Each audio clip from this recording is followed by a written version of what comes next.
Hello everyone, welcome to the next lesson. So, in this comprehensive lesson, we're going to thoroughly go over some essential Oracle Linux commands, okay? Perhaps you already possess knowledge of all of these commands, or at least a significant portion of them. But my primary goal here, my utmost concern, is that you who are on the verge of installing Oracle database on a Linux operating system and subsequently working extensively with Oracle database on Linux Safe, at least a fundamental and solid understanding of the principal and most frequently utilized commands within the Oracle Linux environment. All right? And I can confidently say that 99% of these fundamental commands are essentially the same across virtually any Linux distribution you might encounter, right? This concept originates from the venerable Unix world, specifically, the Linux operating system. There has been a truly significant and comprehensive standardization of these fundamental commands and the hierarchical directory structures where various applications and the core Linux functionalities are meticulously installed, okay? So I already have the terminal right here, fully prepared and completely ready for me to securely log in and begin working, right? I'm all set to proceed with the necessary steps. I could log in through the terminal. Here, this is just a demonstration that Oracle Linux is already initialized. Oracle Linux is already running. Here it is. Look, it's up and running. And from this point on, I can either log in through the terminal or log in through PuTTY, okay? Which is this tool here that's running in the background.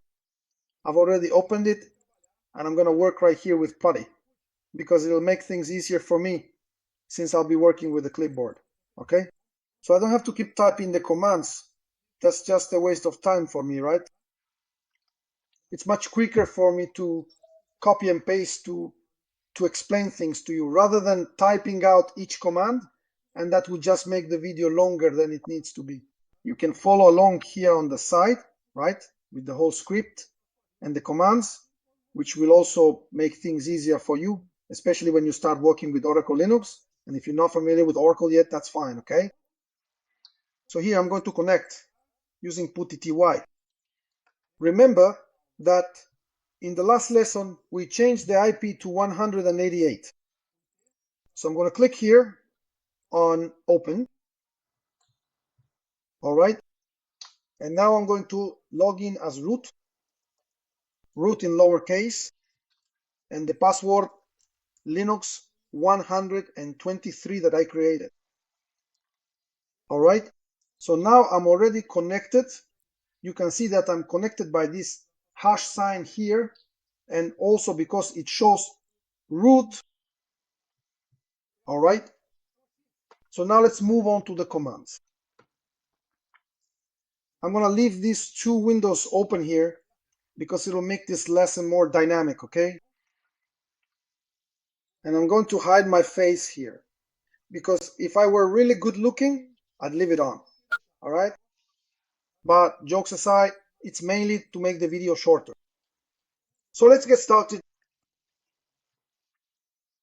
So here in the expansive and powerful Linux operating system environment, for those of us diligently working with Oracle databases and applications, we are going to find ourselves utilizing this fundamental and incredibly important command quite frequently. This command is known as cd, which is an abbreviation that precisely stands for change directory, allowing us to navigate through the intricate file system structure, right?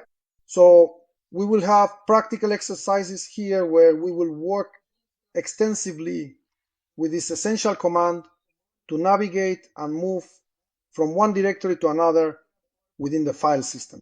If you ever want to quickly check and confirm which specific directory you are currently located in, you can simply type the command pwd, right? This stands for print working directory. So here, when I initially log in, I automatically log into my designated home directory, which is the default starting point. In this case, I'm the root user. So I automatically enter my own directory, okay? Which in this case is root. If it's a regular user, when they log in, they'll also log into their own directory, and from there, they'll be able to create their own files, right? They won't even be able to see the structure of other directories that exist in Linux, which I'll show you, nor the directories of other users. They'll only see their own directory, and from there, they can create subdirectories and files, right? You, as the root user, right, or as a super user with elevated privileges, you can navigate directly to the root directory, which is the primary and foundational directory within the entire Linux file system structure. Think of the directory structure, okay? Like a tree, right? Actually, it's an upside down tree where the root is at the top, and then the branches of this tree are the subdirectories, which grow as a hierarchy of directories. And inside these directories, you can create new subdirectories or create your files. This works the same way as DOS. Okay? It's the same idea. So if I want to go to the root directory, I just need to type cd space root. And now I'm already in the root directory. If I type pwd, you'll see that now you are in the root directory. For those who work with DOS, at this point, you would run this command here, dir, right? In Oracle Linux, you also have this very useful command available, okay? This command provides significant functionality, but we usually work with the ls command. The ls command provides you with some additional and more detailed information compared to the dir command. You can also clearly see which of the entries are directories and which ones are indeed files, right? So here, in the case of Oracle Linux, directories are shown in blue and files are shown in white, the file names, that is. All right. If you want to go, for example, inside the directory here, this one, for example, lib or libbit as a directory, it's a directory where Oracle Linux stores the Linux libraries, files that are the libraries needed for Linux to work. They're like, for example, DLLs in the Windows world. Windows works with libraries, and Linux also works with files, right? Which are libraries used for a variety of functions. For example, when you need to print something important and you need to use a very specific printer, the essential drivers for that particular printing device might be securely stored inside various software libraries within the designated lib directory. In the same way, Linux has a number of library files stored in there. They might not have been installed yet, they might not be in memory, but they're there, ready for you to use. Sometimes you have to install them, right? Other times, you can just call some of the files that are already in there. All right. If you want to go into this lib directory, what do you have to do? Well, I'm here at the root, right? I could, if I wanted to, just type cd lib because I'm already at the root, and right under the root, there's already a directory called lib. So I could already use that command, or I can use the absolute command, okay? In other words, when I use this command, Oracle already changes the directory following the entire path I specified. So it would go to the root and then jump to lib. You don't actually see this happening, okay? But that's how it works. So I'm already inside the lib directory. If I run a pwd, you can see that you're now inside lib. All right. If I run the ls command, you will see here the subdirectories that are inside the lib directory, which are shown in blue. And here in white, there's a little file. If I want to go all the way back to the very root directory, I could simply use the cd command again, okay? Slash, or if I want to move up just one level from my current location to the immediate parent directory, I can use the cd command, and then Oracle Linux will automatically take you back up one level in the hierarchical directory tree structure. What was one level above lib? The root, right? From the very root, Oracle typically installs all the necessary directories. There's also a command, actually it's an option within ls, that's pretty interesting, which is ls-l. Let me copy it here, because sometimes my keyboard, I'm using a different keyboard, sometimes it disappears here. So for example, to make a copy, remember I'm now using the clipboard, so I just need to copy, press Ctrl+C, come here, right click the mouse, and it already copies any command. So here if you do an ls-l, look how cool that is. Okay, now Linux brings other information as well. It shows the SAR, the same directories, and if there were files, they would appear here in white. It shows here, look, in this first column, information related to permissions, okay? About this specific directory, here, in the very first letter of the entry, when there's a prominent D present, it specifically indicates that it is indeed a directory. Conversely, when there's absolutely no D, and instead there's just a simple dash, it signifies that it is a regular file, correct? So here, for example, the initial 3 characters, which are prominently displayed at the beginning, meticulously indicate the specific permissions and access rights that the designated owner of this particular directory possesses. This raises a crucial question. Who exactly is the current owner of this directory in this specific context? And what are their associated privileges and responsibilities? It's what appears here. Look, in this column it's root. So what can root do in this directory? He can reader for rather than a dash. Here would be W for write, but he can't write anything. And X is for execute. Root can execute programs within this directory. The next 3 characters refer to the root group. There is a group called root. And then I could add other people, other users, okay? Who will access Oracle Linux within this group? So I could create a user named Ricardo, a user named Pedro, okay? And I could say that these users would be part of the root group. And then as a result, all users who are your will be in this root group will have the rights to perform the next 3 permissions. They will have the right to read, do not have the right to write, and also have the right to execute.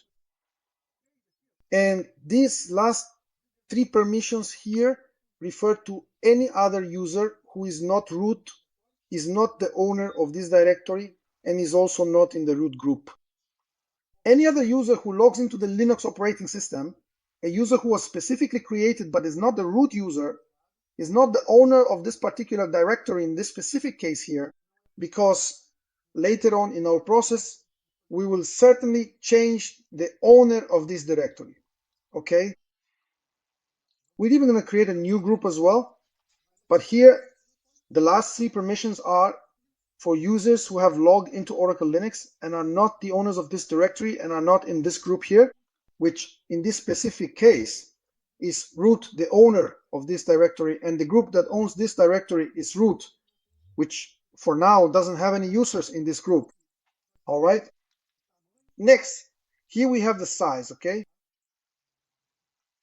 So the total amount then of megabytes related to this specific directory here, we are looking at the precise number of bytes that are directly associated with this particular directory, along with its corresponding and very important creation date, which indicates when it was initially established, right? And the date of the last update. Okay? Well, sometimes when you execute this particular command, it might occasionally happen that there are certain hidden files that are not immediately visible to the user. For security reasons, root or a super user can change the ownership of file to make that file hidden. And how can you as root see those files that are hidden? You just need to run ls-a.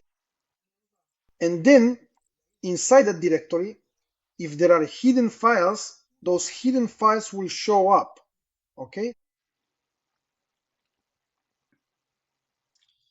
If you want to go to your home directory, you can also do this here. Look, c tilde, cd tilde. Let me clear the screen. We clear the screen using the clear command. So if you run c tilde here and type pwd, you'll go to your home directory, which in this case, since I'm logged in as root, is the root directory itself. All right. If it were another regular user, their directory would show up /home/Ricardo, right? And we'll take a look at the structure of these directories in just a bit, okay? But there is in fact a home directory. And inside this particular home directory, as new users are systematically created, those individual users will subsequently appear as distinct subdirectories of the main home directory. The root user, with their elevated privileges, will then be able to comprehensively see all the various directories of all the different users, okay? But if you are a regular user, you can only see your own directory, which will be under this home subdirectory, all right? So for example, if I run an ls command, let me go back.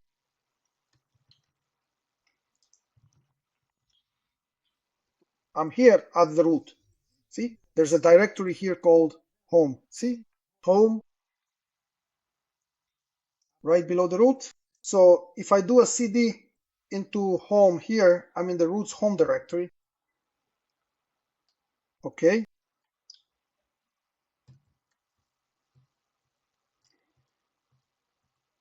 Which doesn't have any files because no files have been created yet. I haven't created any files at all. I could create files here or even subdirectories.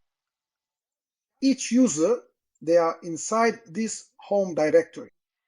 And from there, users can create subdirectories and files. And the root user can see everything, including, the subdirectories of these users, okay? If you want to go to a specific directory, for example, I'm here in home, right? Home. If I try to go to a lib directory and type cd lib, I'll get an error because this way I'm using a relative path.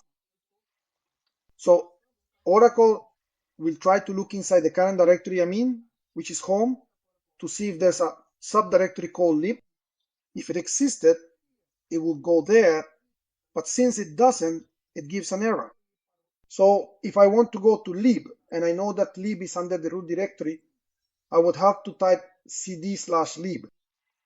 And still, if I want to go inside a directory called modules, which is inside lib, I have to add /modules. Okay. If I type pwd, there you go. I'm inside the module subdirectory. If I type ls, I see subdirectories. All right.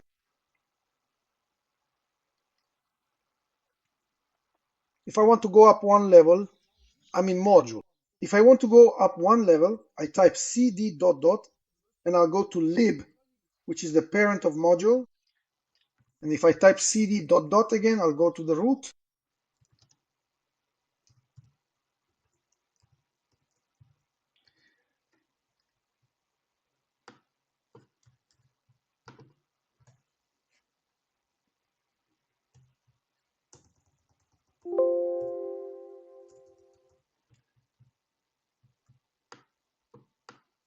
I'm working here on the keyboard. There you go. Look, now I'm at the root. All right. If you ever want to see all the commands you've meticulously typed so far, sometimes you genuinely need to remember a specific command you might have forgotten, or even to carefully check if you have indeed run a certain command, perhaps something critically important, or if you simply need to execute the very same command. Again, you can quite easily and effectively do that with a powerful history command. So by utilizing this comprehensive history command, you can clearly observe here all the various commands that have been previously entered, including the very last one that was executed. History, okay? So ever since the Oracle database system was initially installed and configured here on our systems, it has been diligently and continuously storing various types of critical information.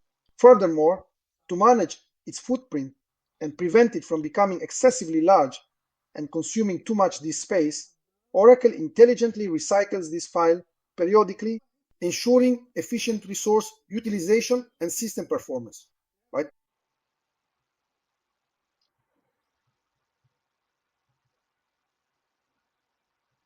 So let's go to the home directory, following the exercise here. Let's go to the home directory.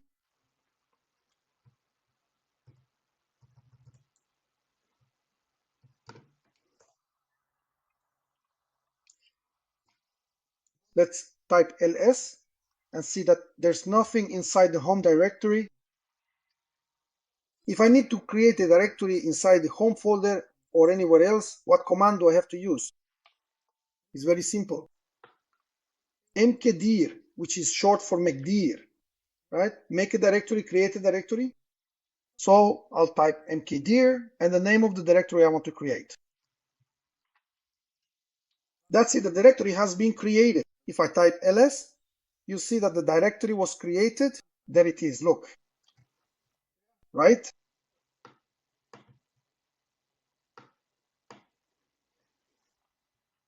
If you want to create several directories with a single command, just run mkdir and keep adding the names of the directories separated by spaces.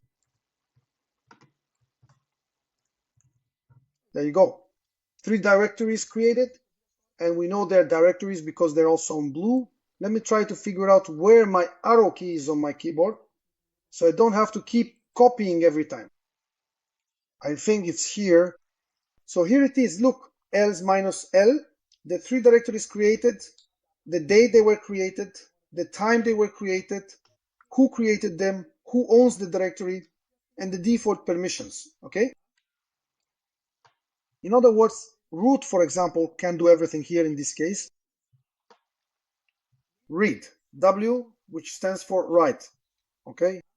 And X, which stands for execute.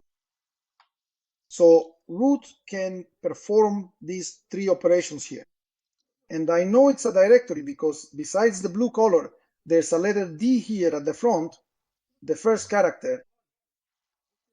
If you want to remove a directory, you'll use rmdir, which is short for remote. Remove a dir. All right. So here, pwd, just so we don't forget where we are, just a detail here. Okay. When I run mkdir directory, Oracle created it in the current directory. What is the current directory? Where was I? In root? If I wanted to create this directory, for example, below the root, okay, I would have to put a slash here at the front. I, as root, will be able to do it. A regular user, on the other hand, they won't have permission to create directories under the root directory. They'll only be able to create directories and files under their own home directory, unless that user is given special privileges. Okay? So if I want, for example, to delete this directory I created, which is directory 1, I just need to run rmdr directory. And then if you run an ls, you'll see that directory 1 has been deleted. Okay? I could also use the absolute path to delete directories. It's the same logic. If I want to delete directory 2 using the absolute path, I'll have to use the full path. In other words, directory 2 is in a subdirectory of home, and home is a subdirectory of root. So I would have to use this entire path here. Sometimes I need to do that because I might be in another directory. I want to do something in a different directory. So I need to use this absolute path. Okay. So here, look, there you go. Now we're back to having only that SQL data directory. All right, everyone. I'm going to pause here so the video doesn't get too long. And we'll pick up from this point